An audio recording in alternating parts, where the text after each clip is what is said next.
Now here is Russeas.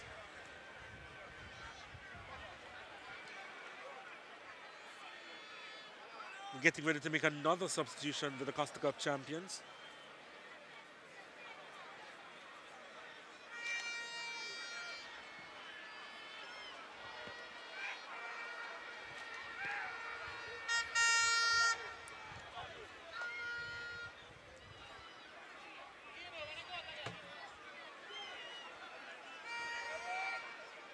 Anthony Walker is getting ready to come off. Lexon Samuels is making his way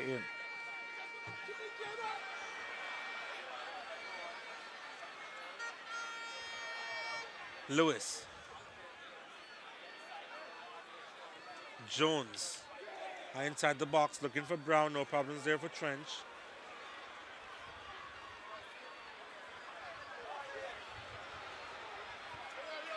St. George's College with the possession. Good move here inside the box. Trying to get a pass across Henry, but in the end was just robbed of the ball.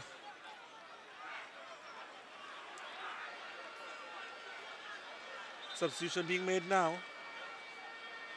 Yep, Walker is coming off. Lexon Samuels, the number 20 player going in.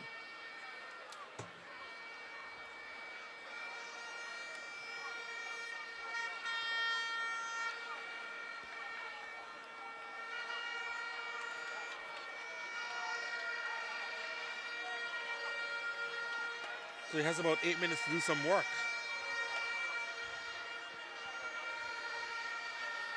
What will the scoreline be heading into the second leg at the Constant Spring playing field on Saturday?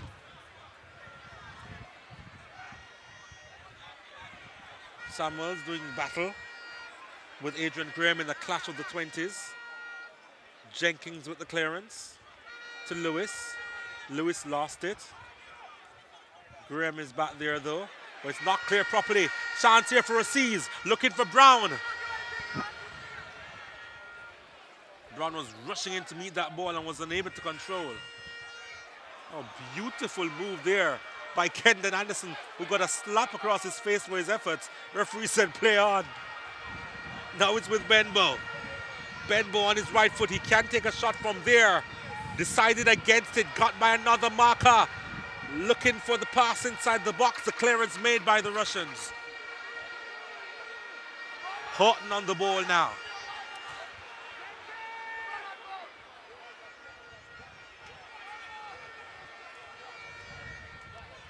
Certainly, Diggy Henry shouting instructions from the bench, asking Brian to play wide.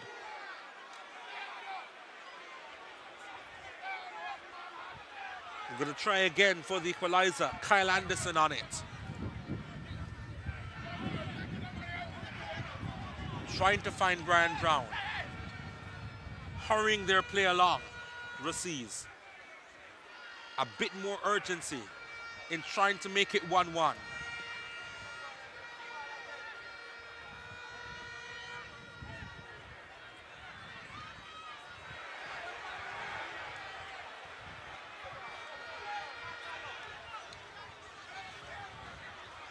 Anderson, such a cool customer on the ball.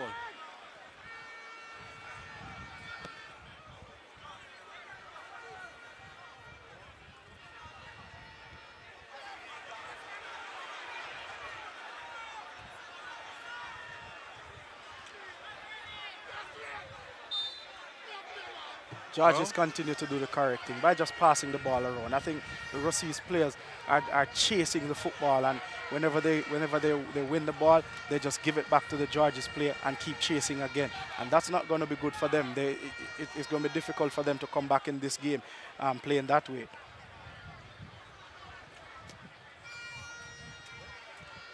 Long kick. St. George is still with the possession though. Another clearance by Russeas. Jenkins back there, playing the role of the last defender well. Manning to Lewis. To Thompson. Back to Lewis. Almost as if it's a game of scrimmage with them passing the ball around in such limited space. The whistle goes Free kick though to Russeas. But that's what they need to do. George is doing the correct thing. Russeas need to start to pass the ball around. They're just kicking the ball all over the place and expecting one man to chase the ball, and it's not working. Long kick upfield, headed behind for a corner. This could be interesting. Corner number 4 for Russeas. Decibel levels of the crowd going up.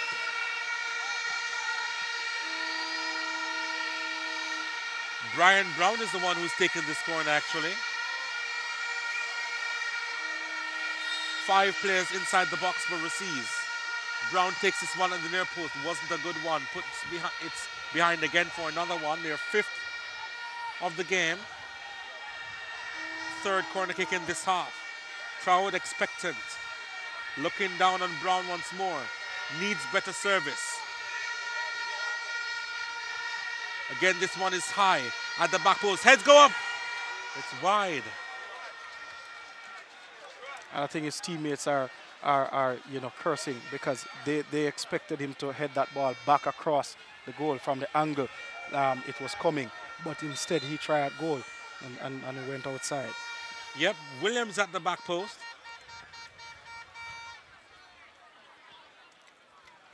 His effort.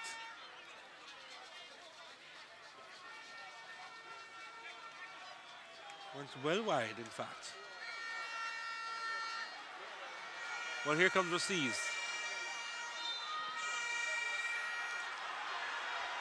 There's a whistle on the play. Not certain for what, but it goes in favor of St. George's College, the free kick. And look at Nikita Lewis. He made a run from his defensive area all the way into the final third of St. George's, and now he's just laboring back.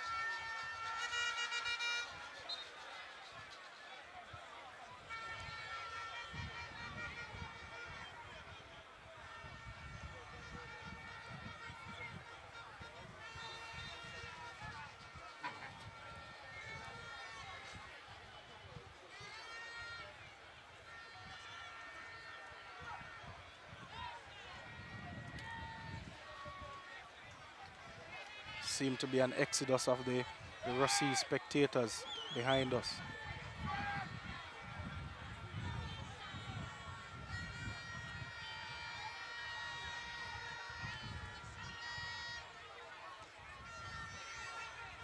They've only suffered 1 defeat all season, Russeas, and that was against Tets right here at Jarrett Park in the semi-final of the Ben Francis Cup.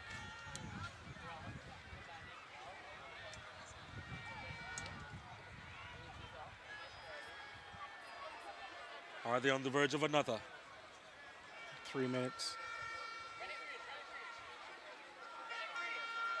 There's going to be 3 minutes of added time.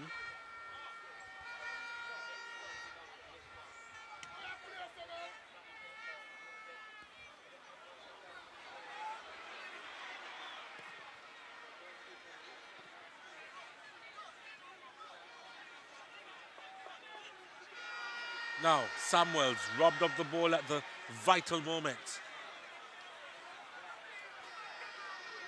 Doesn't seem to be aware of his surroundings at all.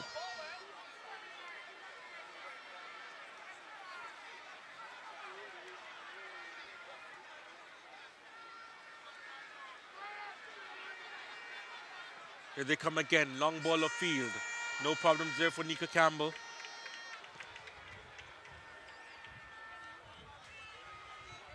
Anderson.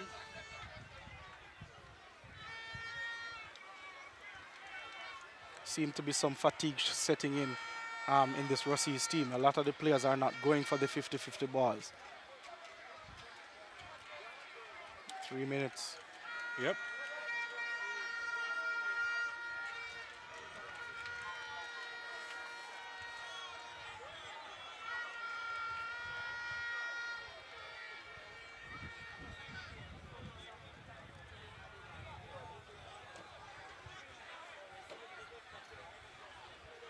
Is that a corner to St. George's?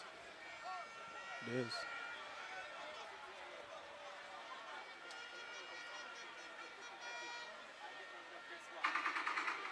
It's corner number 8. It's 9. Corner number 9 for St. George's. Corner kick, whipped in. Anderson chests it down. Comes as far as Lewis.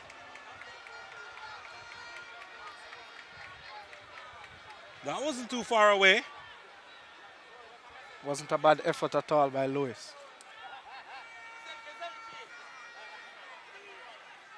Anderson with the initial touch and really set it up for Lewis.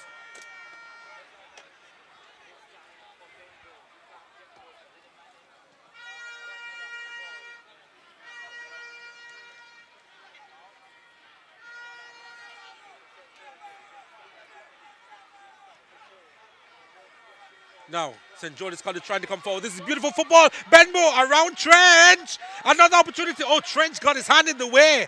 Brilliant save again by the Russeas custodian. And a long ball of field looking for Brian Brown. Brown lost possession. Certainly, Trench came up big again on that occasion. He's been doing well between the sticks, made one mistake and he paid for it. But on this occasion, he came up big. Look at the hand there. Yep. Second save. About 5 seconds.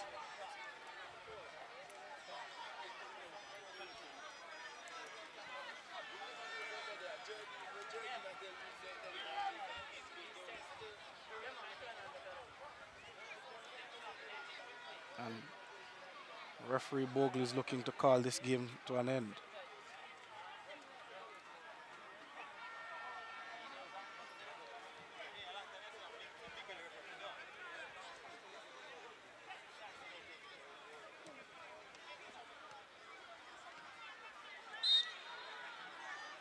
Free kick to Russeas. They want to take this quickly. Surely their final attack in this first leg playoff. Brown sends it wide.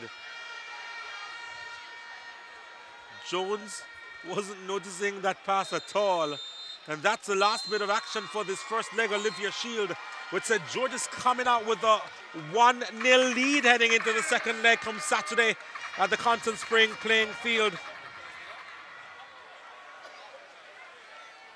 Certainly. What we do now is that we're going to take a short break and we'll be back in a little while.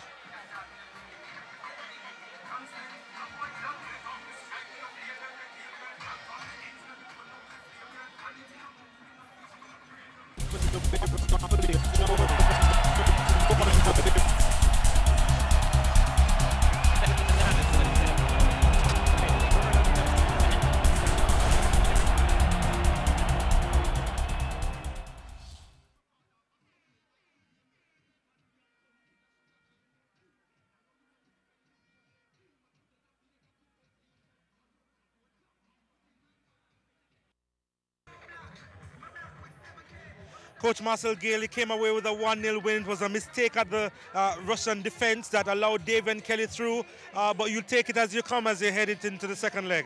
Yes, basically. You know, we work hard, and unfortunately, in front of the goal, we didn't deliver as much as we wanted to. But, you know, one mistake and it could have cost them the game. But my guys played well right through the game. We passed the ball from start to finish. And that's the key we said to the guys today. The field is good, big, wide, and you know, our style of football is passing. And how we do today, we pass the ball. You could have killed the game, though, from the first half. You had so many opportunities. You know, schoolboy football, sometimes you don't know what to expect. But I think the guys got a good account of themselves. The Russeas is a good team. You know, but I think we're more efficient today in the middle of the park and move the ball a little bit more quicker than today. It means that you have some work to do ahead of the second leg. What's going to be the mindset of your players heading into Saturday? Basically, let's get rejuvenated and refocus and get them back, condition up back, you know, rehydration back, and try to get them back out and play again. All right, all the best. You're welcome.